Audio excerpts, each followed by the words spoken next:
Welcome in the Vikings now. I am your host, Patrick Seatman, and we have a ton of interesting stories to get to on today's video. We're going to be starting off, could the Vikings actually cut C.J. Ham, a fan favorite? It hurts me to say that, but I'll be diving into that more later.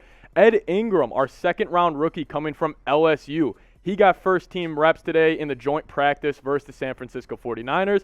And then Mike Zimmer, he's back coaching.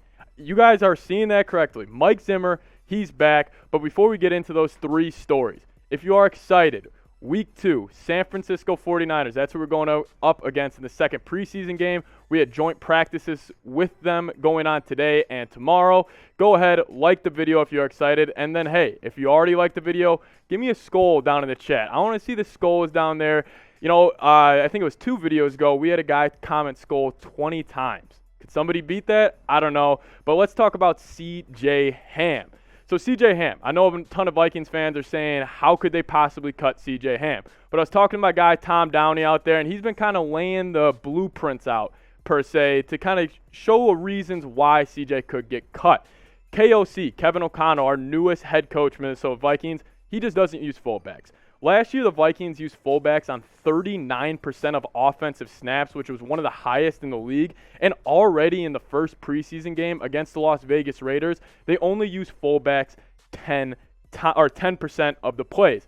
And also, if you cut C.J. Ham, it would free up around $2 million in cap space. And also, if you're looking at this running back depth chart, the room is just too deep at this point. You obviously got top dog, Dalvin Cook. Then you got Alexander Mattison at the running back 2 slated in there. Then you got those 2 sneaky young running backs, Kene Nwangwu and Ty Chandler. And if you look at what the group did against the Las Vegas Raiders in week 1 of the preseason, Ty Chandler, 5 carries, 50 yards, 10 yards per carry. Kene Nwangwu, 7 carries, 41 yards. And then I see our boy Alexander Mattison having 3 carries, 8 yards. Overall, the team did a really strong job of just establishing the run game in the interior of the offensive line, which we'll get into later. Played really well. They averaged 5.7 yards per carry. In my opinion, this might be a thing you just need to rip the Band-Aid off. C.J. Ham, he's been a fan favorite under the Zimmer era for a while. And listen, C.J. Ham was actually the background on my phone for a while. There's this really icy photo of C.J. Ham and Dalvin Cook walking out of the tunnel, and I was like, damn, that's Dalvin and his hitman. So it would hurt me a lot to kind of see C.J. go, but I do think it's one of those things. It might just be rip the Band-Aid off, see you C.J., but we'll see. I want to know what you guys have to say about this. Do you think C.J. Ham will make the roster? Type Y for yes, N for no down in the comments. I think it's interesting. I think, you know, if the Vikings do decide to bring in 5 running backs, which is very rare, Dalvin Cook, Mattison, Kene Nwangwu, Ty Chandler, and C.J. Ham, personally, I would rather have the 4 running backs and cut C.J. Ham. That's just what I think. I'd love to hear what you guys have to say down below. Now, Ed Ingram, I mentioned this earlier. He was getting the first-team reps at right guard today, which credit to Kwesi Adolfo-Mensah for drafting him. This was a great pickup, and my number one takeaway from the Las Vegas Raiders game, he was always looking for the next block. He was always looking for the next assignment. A ton of plays. He would finish up his chip block or whatever it may be, and then he would go lay out the other defensive end or the other linebacker, and I thought he looked great. And here's what he said actually about his first NFL start. He said, I had a good feeling about it.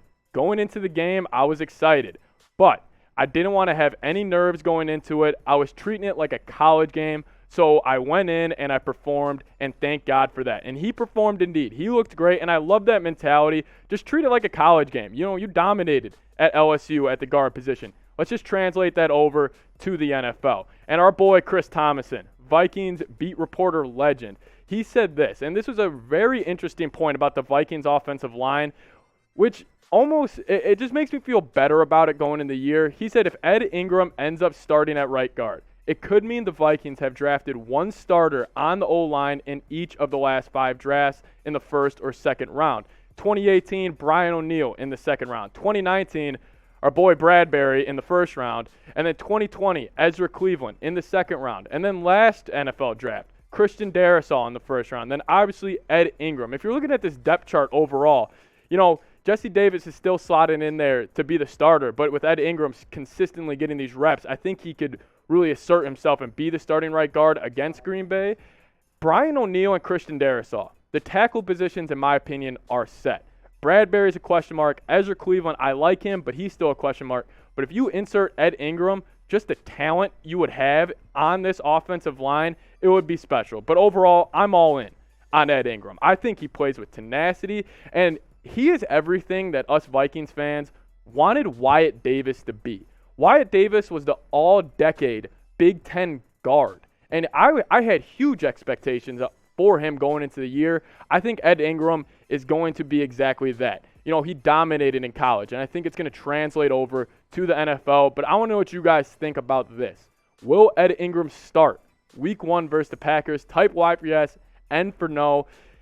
Ed Ingram starting Week 1, I think he's on slate 2 right now. I think if he stays getting these reps and stays dominating over the next 2 preseason games, if I had to go put some money on Vegas right now, I would probably go yes. I just don't think Jesse Davis will show enough just natural, talent that Ed Ingram has. I don't know. I'd love to hear what you guys have to say. But now, this is probably going to be my favorite story from today's video. Zim is back. Zim is back coaching, and he joined Jackson State's coaching staff. And he'll be, it's a defensive analysis role, which pretty much means he'll help with film breakdown going into the week. And we all know Dion and Zim have a very strong relationship. Zim had to say this about taking the job.